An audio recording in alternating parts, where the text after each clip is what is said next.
Maligayang pagbabalik mga tol. Pag-uusapan po natin ngayon ang unang laban ni Pacman sa lightweight division. Matapos maging world champion si Pacman sa flyweight, super bantamweight, featherweight at super featherweight division, sinubukan ni Pacman umakyat ng timbang para labanan ang WBC world champion na si David Diaz. Taong 2006, nakuha ni David Diaz ang WBC interim world title laban kay Jose Santa Cruz. Panalo si David Diaz via TKO sa round 10. The fall onto an uppercut. That's perfect. As Santa Cruz fell right down onto the uppercut, his face was coming down as Diaz is in a big, important fight. Referee looking, standing close. So whether we or the media like it or not, there are now going to be... Taong 2007, bago maganap ang laban ni David Diaz kontra kay Eric Morales, na-promote muna si David Diaz bilang WBC World Champion. Nadepensahan niya ang titulo laban kay Eric Morales. Panalo si David Diaz via unanimous decision.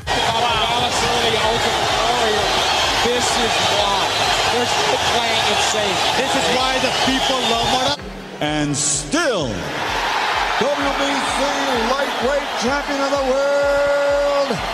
Taong 2008, nakalaban ni David Diaz si Pacman. Ito ang panglimang division ni Pacman, pinakauna at nag-iisang Pinoy na naging world champion sa lightweight division. Nagkaroon lamang si Pacman ng isang laban sa lightweight.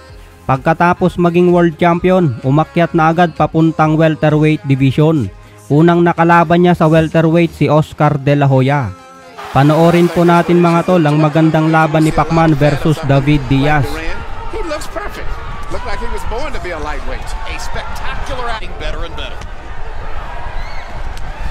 And already Diaz begins to hit him in the body with the punches that are aimed at asking how well Pacquiao is trained. And already Pacquiao shows the speed advantage that makes... He's very smart. He realizes that it's not going to be that easy to hit him to the head on top at the beginning. Way in a cold breeze, and Pacquiao can't expect for anything. That terrific combinations by Pacquiao. Many of the punches being cut by Pacquiao. Mixing his punches brilliantly. Catches Diaz with a left hand. I might retire. Diaz. Again, the uppercut with a left hand from Pacquiao. Again, a body shot from Diaz. Pacquiao's doing a beautiful job of boxing. Big left hand lead over the top. And another uppercut. But he has not been landing. Those punches are not landing. Ganda ng hook sa uppercut na kombinasyon. Guard, David Diaz. All those punches are blocked. And those. Parang kombinasyon ng Mike Tyson. It's good. Hook sa katawan tapos uppercut. Pacquiao trying to thrash Diaz with speed. Catches him with a right and a left there. Crowd looking for him to land something big. And Pacquiao, big left over the top by Diaz. Blood coming from the right eye of David Diaz. Grabe yung stamina ni Pacman. Walang katapusan. I think something that's very unusual, beautiful combination. Hook sa katawan tapos uppercut. Semi Mike Tyson. Right on the bridge of the nose. Slide and power punches. Sinasabay ni Pacman yung hook niya sa jab ni Diaz. Big right hook by Pacquiao. Sinasabay niya talaga. Right on the button by Pacquiao. David Diaz has a stern to do is to go magandang pang counter sa jab and not move away. Yeah, but he's just too slow.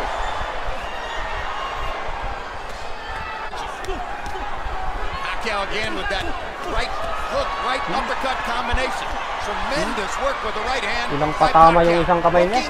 Nakakatatlo dalawa. Just the same way we saw Andre Berto do it with his backhand last week.